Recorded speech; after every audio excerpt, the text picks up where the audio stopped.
stay with consistent teammates, and I just felt ultimately like I was going to have a lot more success influencing our team, and that's why I joined up with Lunch and Roy. And we've just been really, really consistently good together.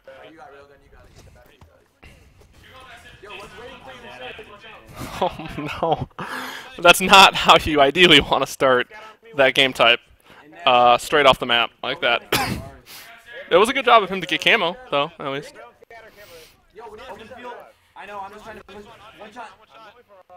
I'm turning this up a little bit. I don't really like this push, though, from Justin. I mean, he just exposed himself so much to try to finish that one-shot kill, and you know, you don't really get good angles from pushing that low nest. You know, if you're going to go out that far, you usually just want to go straight to nest, because there's not that much of a difference being up low or up top, and at least you're taking it at that point.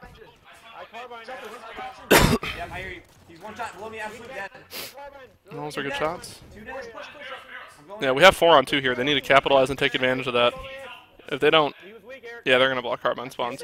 So Justin should know that they're either going to spawn in barrels or bunker, and they spawned open field. Justin's going to die.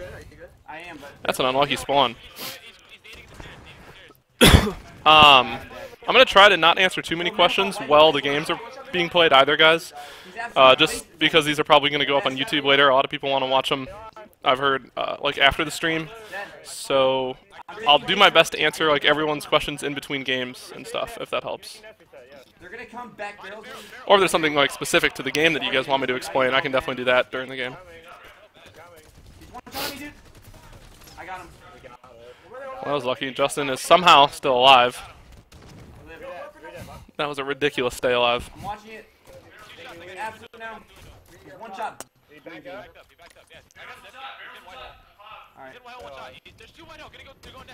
There's 3 guys. See, Justin probably, I don't know, he's staying alive, but there you go. I was going to say, he probably should have relocated there because he kind of fought a guy, got weak, and then, you know, stayed there and kept fighting the same angles. If a team, like the other team knows where you are, it's not always the best idea to stay there unless you're in like a power position on the map. And basement floor is definitely just not a power position, but he was able to stay alive. He backed up to carbine and stayed alive, so. It was a huge kill. I don't know who had rail there, but he was a little too aggressive. He probably should have let one of his teammates go first instead of flying in like that. I'm trying to go white out, Eric. Justin's definitely dead here. Oh my god, how does he get that kill? What are we doing? Like, it feels like we're not watching anything. I guess Jason was probably the first death there, and so it was already 3-on-4, and then Justin got like triple teamed because he was a little aggressive, and we didn't know where they were. Yeah, they're definitely gonna get. He's weak in nest, 1 shot. Carbine, 2 shots. It's probably pretty important for us to try to take BR right now. I know they want to be aggressive, but. And behind you guys, injured, dude. Okay, yeah. Now we're 3 dead, and they're probably gonna try to kill Hammy. And they're gonna. Carbine, dude. I'm hiding here. 1 shot hysteria going barrels. Look at him. Well, that was a really lucky spawn. 2 dead, 2 dead.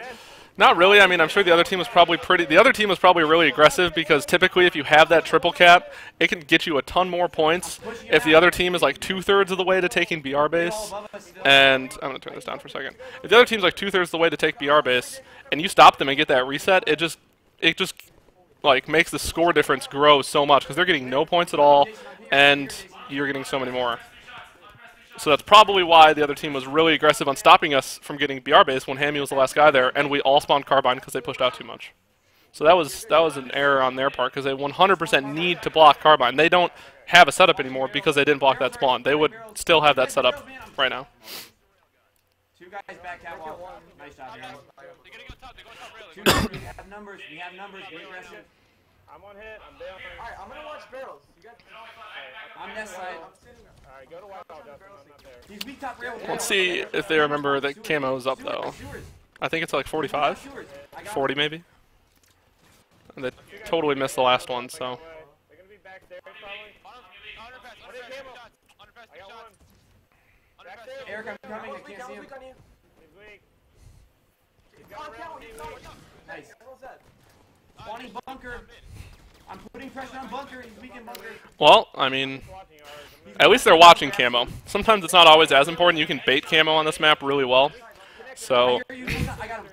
It's definitely more important for the other team to get camo for them. You know, they need to break our setup. They needed that camo more than we did. So, I mean, that's definitely a good play to bait it, and they were able to kill him pretty easily. You just can't let him escape with that camo. For sure, you need eyes on it. One shot on me. Justin's being, oh, we're 2 dead here. He's being a little aggressive. These last 2 guys have to work together. I'm coming, Eric. Hysteria's dead. I'm gonna die behind me. Somehow he's alive. On me, sewers. Wow. That was still a good kill. I mean, that was technically a 2-on-1. You know, he was able to get that quick kill on Hysteria because those other 2 guys weren't working well enough together. One shot left. Basement, guys, one shot. Basement. Definitely a good play here. If you get this spawn and you know the other team's taking nest, you got to fly right how Justin is right here to get that angle. And he got the reset, which is perfect. I mean, the other team clearly doesn't have full control yet, so if we're able to keep nest and push how Justin is here, you can get to Carbine, and just at this point, he just has to stay alive. He's not going to be able to get basement alone, so we need to rotate all of us around towards basement and then rail side, like over to these stairs here, because Justin's definitely going to get pushed. He's going to get finished by a different guy, probably. Yeah. Hysteria's still there, Jason. All right, just live. Let's just hold these 2. Let's just hold these 2. Go for well good. It was a really good call out by Justin, just to live and hold these 2 and not try to force basement right now, because he can't just give up those deaths and then give up a whole setup. Not dead, one shot, not in nest. He's like around. He's weak in nest again. There's 2 guys there at least. 3 guys maybe. I got. Didn't get yet. Nice. Last guy alive. 3 dead. Wow. Will they remember camo, though? Doesn't look like it. Real guys. Oh, dude, that's a frustrating death for sure. They're gonna be in nest. They're above me. Camo's up, Hammy. Oh, they know what's up, all right. Looking at me. They're gonna get nest here probably. One shot. Yo, somebody's gotta go for Camo. He just got it. 1 shot. He's dead. Nice job. All right. A burn is just as good. I mean, it gives them numbers right now. I got that guy. They should definitely be flying right now. They have 2 dead already. Justin definitely shouldn't die to this guy. Those are good shots. Bottom basement with rail. Get to nest. Another guy was It's Carbine. a good call out by Jason to try to get to nest here. They know that they need to take nest. The other guys are probably going to be spawning Carbine, and if they're not Carbine, they're probably not going to get that spawn with Justin this far up. You know that they're going to be spawning barrels. 1 shot to Dockside and BR base. If your teammates are in bunker, or if your teammates are like around rail, because they're not going to spawn in bunker back here by BR base if your teammates are still there or pushing from there. But obviously, if you push up far enough into engine like we just did, then they're going to spawn I'm coming, Eric. in BR base Above me, guys. and go for that, which is what they just did. I got him. I'm here. Well, those are good shots. Watch nest. Go to nest. He's gotta go to nest. We're all here. I spawned barrels. Go base. You guys in nest. I thought for sure he just naded Jason. Weak carbine. Oh, dude. 1 shot in open field. I don't know how he's alive. Cloud, 1 shot carbine also. Justin, I'm here with you. It seemed like a really poor push just because, well, Eric and Hammy went together, so He's 1 shot, Jason. I guess it's not that bad. It just seemed like we were like so split up there. We should have just made one good push together. Oh, fuck. There's 2 guys there. Connector weak. Oh, thank you, man. Hold fast hope. I'm glad you like it. I'm here, Jason. I haven't been able to do it for a little while because I spent so much time, you know, Carbine's still. practicing just with our team and going over stuff like internally that I wasn't streaming before X Games, but I'm glad I get to do this again now for you guys. Somebody pull me. They have a scatter on me. 1 shot after sewers. That was a lucky dodge. I got him. Basement, guys. Absolute cloud base. Camo's going to be up in like 5 seconds. Please, 1 shot here. Scatter maybe. They might have a scatter. I reset BR base. Well, that was a good reset. This is what I was saying before. It was like earlier in the game when we only had 1 guy alive, Hammy, and he was taking BR base here. And they overextended to try to get the kill like Justin just did. And their whole team pushed for that, and we spawned Carbine because of it. And that blew their setup. They got like 5 or 10 points off a setup instead of holding it for 20, 30, or 40. Like, that was not a good play from them. So it's really important if you are going to go for that like reset on BR base to not have your whole team go there, to not overextend too much. Because you don't want to, you know, block spawns there, which makes the other team spawn where you really actually want to be. We were like saying not to